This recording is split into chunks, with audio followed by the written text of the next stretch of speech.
Alright, so I am going to go through each different type of problem, each different topic that you have on your study guide.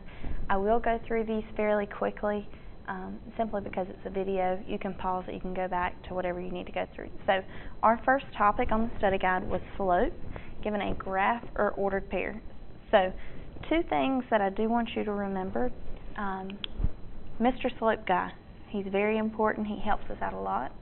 So remember, his left eye shows us a positive slope, his right eye shows us a negative slope, his nose shows us undefined, and his mouth shows us 0.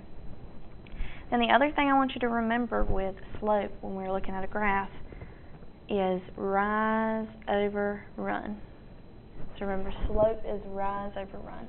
So if I look at problem number 1, this graph, they've already given me 2 points. So remember, we want to start at that first point, and I want to find my rise. So I'm trying to go from this point to this point. So the first thing I have to do is go down. I'm going down 1, 2, 3, 4, 5 units.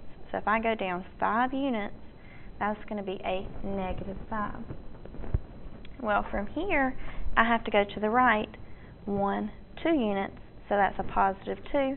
So my slope is simply my rise, which was -5, over my run, which is a +2. Now, if we could simplify that, we would, but in this case, we can't simplify it. That's our final answer. Now, if you're confused about how I got negative, remember, if I go down or if I go to the left, that's going to give me a negative. Vice versa, if I go up or to the right, that's going to give me a positive. Now, if we look at number 2, number 2 is a horizontal line. Here's where Mr. Slope guy is going to help you out. A horizontal line has a slope of 0. So this one, I automatically know my slope is 0. Just like number 3, look, we've got a vertical line. Looking at Mr. Slope guy, he tells me that a vertical line has a slope that's undefined. So my slope here is undefined. So that is finding slope from a graph. Now, for number 4, when we find slope from 2 points, we have to use our formula. So remember, finding slope from 2 points, we've got m equals y2 minus y1 over x2 minus x1. So if I was to label these points, my first point is just x1, y1. My second point is x2, y2. You don't have to label them. If you're pretty used to doing it by now, you don't have to worry about that. I'm just doing it for the video's sake, so if you are confused, you know where I'm coming from. So at this point, we just plug them into our formula. So y2 minus y1.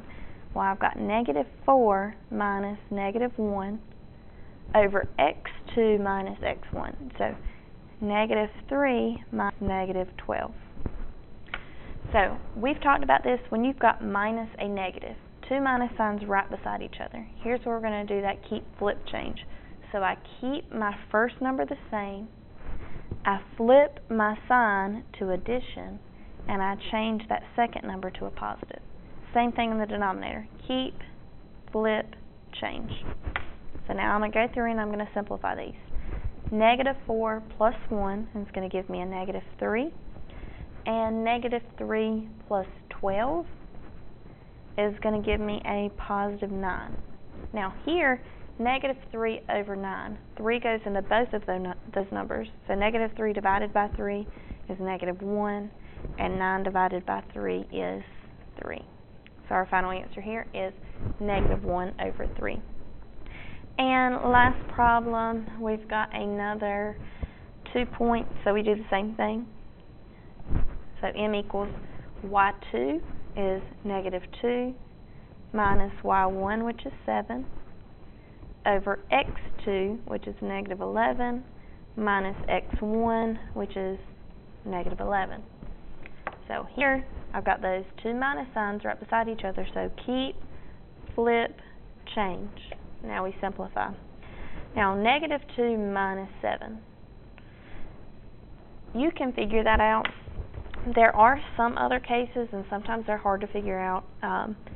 If you can't automatically get that, you can change this with keep flip change. You can change anything with keep flip change. It's just some cases it makes no sense to do it. But here we could if we wanted to. So -2 minus 7, I flip this to a positive, I change that to a negative. That might help you a little bit in figuring that out. So -2 plus -7 is -9. Now if you can figure out -2 minus 7 is -9 without doing that, that's fine. If you can figure it out better this way, that's fine. You pick what helps you best. So in my denominator, -11 plus 11, that's going to cancel itself out, so that's going to equal 0. Now, -9 divided by 0, I need to simplify this. You can never divide by 0, so if 0's in your denominator, that's going to become undefined. And that is all that we have for the first topic.